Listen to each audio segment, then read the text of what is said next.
It was the early days of Islam. There was a noble and powerful Christian Arab king. He ruled over a large land, from Damascus to the deserts of Jordan, with his palaces and armies. He lived in wealth and power with the support of the great Eastern Roman Empire and dressed like the Romans. But one day, he heard for the first time about a new religion rising from the Arabian Peninsula: Islam. The invitation to this new faith reached him. At that time, the caliph was Umar, who was known for being strict. When the king received the message of Islam, he traveled all the way to Medina and became a Muslim. The people lifted him on their shoulders in celebration. Everything was going perfectly for him, until something strange happened. One night, the king suddenly disappeared without a sound. He left no letter, no goodbye. Soon it became clear that the king had secretly left Islam, returned to Christianity, and escaped to the Eastern Roman Empire. This event, which would put the Islamic State and the Eastern Roman Empire against each other once again, increased the tension between them. After that, great wars would take place between the two powerful empires. But how did these strange events begin? Events that even involved Khalifa Umar. What made this king leave Islam? The end of the story would be even more surprising. The king would face a tragic and terrifying death. In this video, we will tell you, for the first time, one of the strangest, least known, but most shocking stories in Islamic history. You are watching Religious Story TV. Don't forget to subscribe to our channel, like the video, and stay tuned for more. If you're ready, let's begin. Jabala bin Ayham was from the powerful Ghassani family. His tribe originally came from Yemen, the Azd tribe.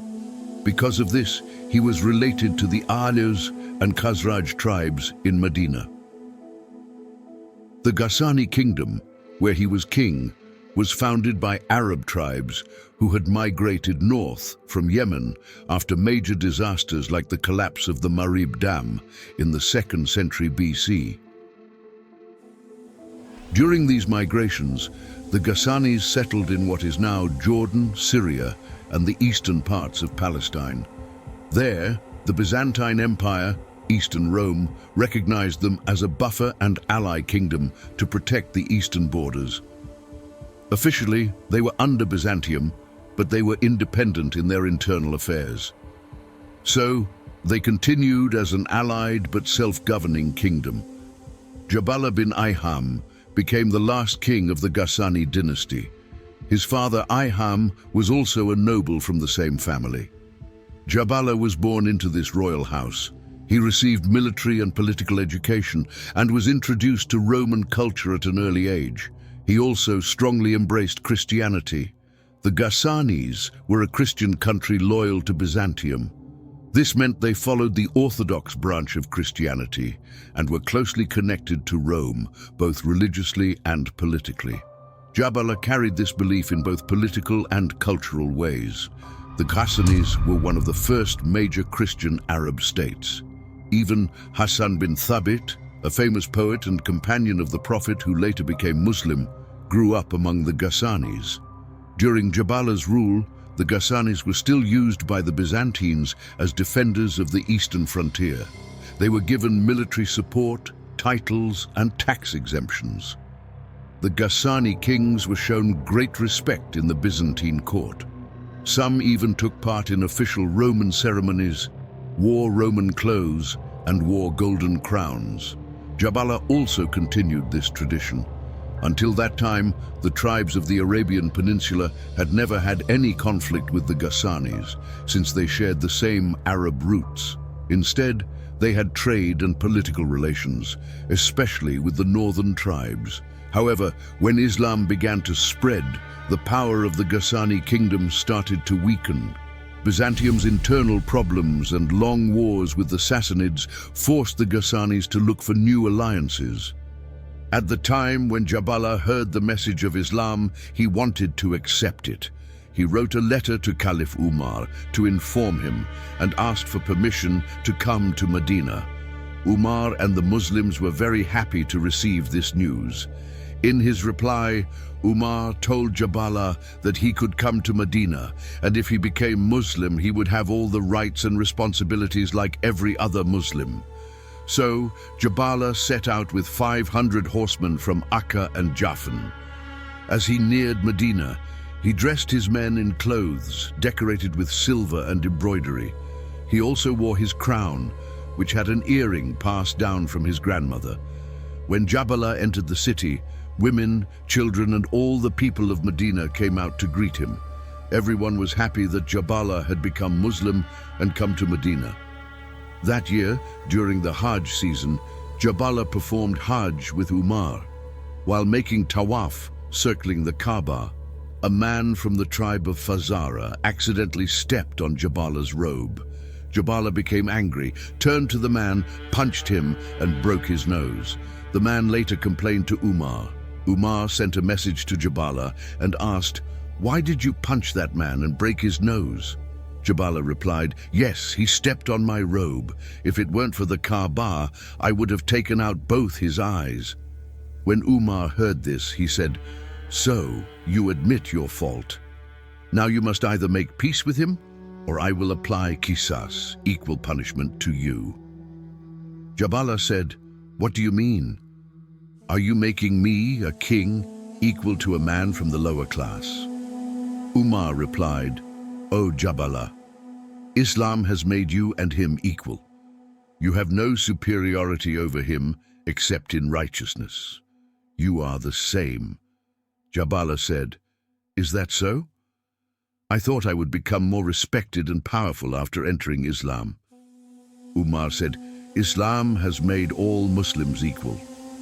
In front of Allah, a king and a servant are the same. And in this world, everyone has rights, and those rights must be protected." Jabala then said, "In that case, I will return to Christianity." Umar, may Allah be pleased with him, said, "Then, O Jabala, I will apply both the qisas punishment and the punishment for leaving Islam. It's your choice." A fight almost broke out between Jabala's men and the relatives of the man with the broken nose. Jabala asked Umar for time to think until the next day. Umar agreed. That night, thinking about what would happen to him, Jabala secretly escaped with his 500 horsemen. He went straight to Constantinople, today's Istanbul, and left Islam to become Christian again. The Eastern Roman emperor of that time, Heraclius, welcomed him. Heraclius was very pleased. For a rich man to leave Islam and choose their religion was something great in his eyes. He gave Jabala more wealth and land. Khalifa Umar sent an ambassador to Heraclius and invited him to accept Islam. Heraclius, however, offered a peace agreement without becoming Muslim. As Khalifa Umar was about to write a reply to the peace offer, he turned to the ambassador and said, "Come here. Did you meet Jabala, who left our religion?" The ambassador replied, "No." Umar said to him, "First, ask to see Jabala. Then tell them that Caliph Umar will write his answer after that." So the ambassador went back to the Eastern Roman Empire, to Constantinople, to see the condition of Jabala. When he arrived at the gate of Heraclius, many servants and guards were standing there. After a long wait and insistence, the ambassador was finally allowed to enter. Inside, he saw a man with a yellow beard. But this was strange. This man used to have dark skin and black hair and beard. The ambassador kept staring, trying to recognize him. Now, let us hear how the ambassador later described the event to Caliph Umar. "I later learned that he had dyed his beard with golden color. He was sitting on a crystal throne with a golden statue. It was none other than Jabala. When he saw me, he recognized me and asked me to sit beside him. He asked about the Muslims. I said, 'They are doing well, and they grow stronger every day.' Then he asked about Umar. When I told him he was well, I noticed a sadness appear on Jabala's face. Jabala then invited me to sit on a golden chair. Food was brought for me. He asked, "Why didn't you accept the food or sit on the chair?" I replied, "Our Prophet ﷺ forbade us from using gold." He said, "Keep your heart pure. Don't worry about where you sit. Look at the intention behind hospitality, not just the words. What a pity for you. You learned Islam and its virtues, its beauty, and still you are not Muslim. You're saying this to me now after all that has happened." I said, "Yes. Even someone who was worse than you repented. He left Islam, fought Muslims with a sword, but later returned to Islam and was accepted." Then Jabala said, "Leave me alone, but if Umar promises to marry me his daughter and hand over the leadership to me after his death, then I will become Muslim." I said, "With the permission of Allah, I can promise to give him the caliph's daughter in marriage, but I cannot promise to give him leadership." The ambassador then describes more details about Jabala's life. He tells how golden and silver tables were set, and people ate from golden and silver plates, but he himself stayed away from all of that. He also describes how Jabala signaled to a servant, and jewel-covered chairs were brought. People of great beauty sat on his left and right. It looked as if he was trying to show that he was living in a paradise on earth. Whatever a person could desire, anything the ego loves, Jabala was living it. There were poems, songs, and music. It was a royal life full of fantasy and luxury, but the ambassador says he could clearly see that Jabala was not happy, despite all the glitter and luxury. He was trying to find comfort in fake beauty and distraction, but his sadness was obvious. The ambassador continues, Jabala asked him whether Hassan bin Sabit was alive or dead. The ambassador answered, "He is alive." Then Jabala said, "If so, I want you to offer him a gift and give something to his family." The ambassador later returned to Umar and told him everything he saw and experienced. He gave him the gifts and passed on Jabala's message for Hassan bin Sabit. He also told Umar that he had agreed to one of Jabala's conditions, marrying his daughter. But when the ambassador returned to Constantinople, he found people coming back from Jabala's funeral. It was too late. Jabala had left this world without becoming Muslim. He had refused qisas, equal justice. So he missed the blessings of Islam, the true source of eternal happiness. All the luxury and beauty of the world could not satisfy him. He was restless.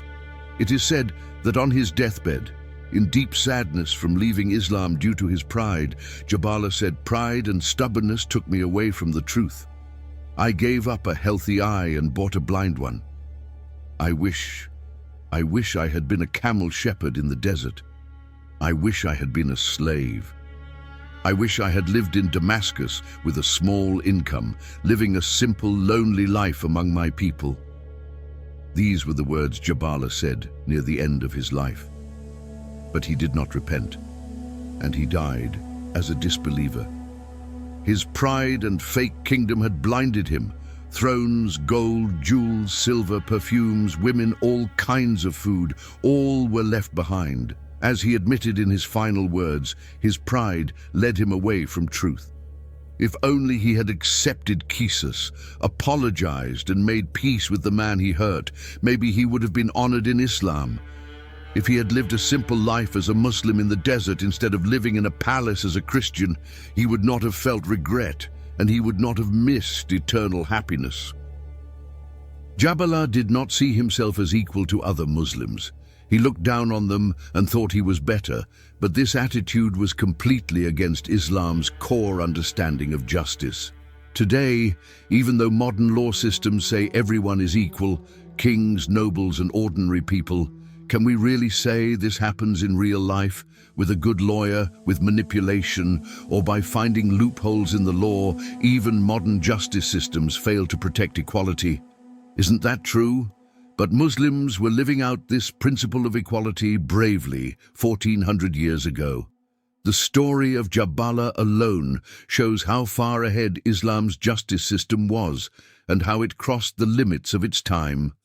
But the real question is this: as today's Muslims, how close are we to that understanding? Most of the time we speak on topics we don't understand just to prove ourselves right. We look down on others, make fun of them, or try to win with hints and manipulation. Just like Jabala, when it's about our own benefit, we become harsh, we blame others, and twist the truth. We use this attitude both toward people from other religions, which pushes them away from Islam, and also toward fellow Muslims, which breaks our sense of brotherhood. But Islam teaches not to exclude anyone, and to speak to everyone with justice and respect. Today, though, making generalizations has become a habit. Many people see everything as outside of Islam, based on shallow views or lack of knowledge. Instead of researching, they repeat memorized phrases to feel superior, stories of kings from the past. We usually treat them as just stories, because we think we'll never be kings, so they don't relate to us. But the truth is, many people today live like Jabala. They just don't have his wealth or power. They're like a powerless Jabala, a powerless Pharaoh, a powerless Nimrod. If they had servants or armies, they might have gone even further than those kings. Sometimes we feel very sad when we read comments under the videos on this channel. Some Muslims today have developed a habit of calling every Islamic view they disagree with as not from Islam.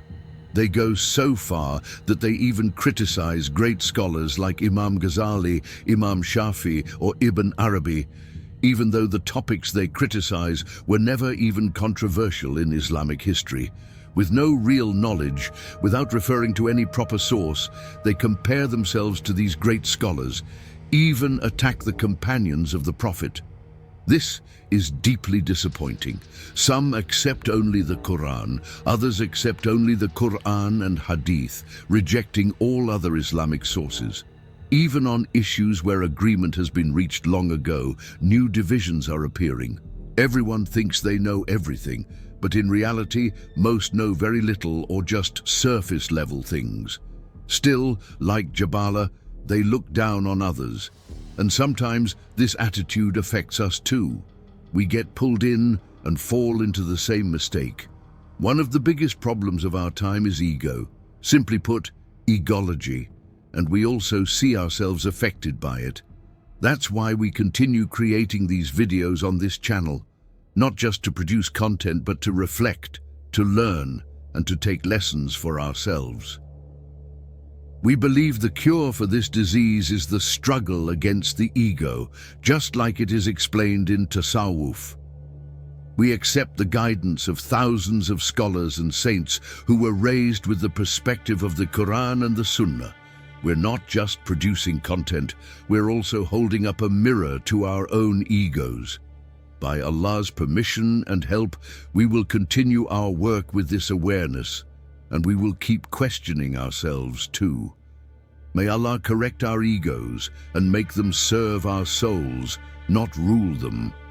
Now, let's end with one of the most famous poems of the great Islamic scholar Rumi as a source of strength and inspiration in these difficult times.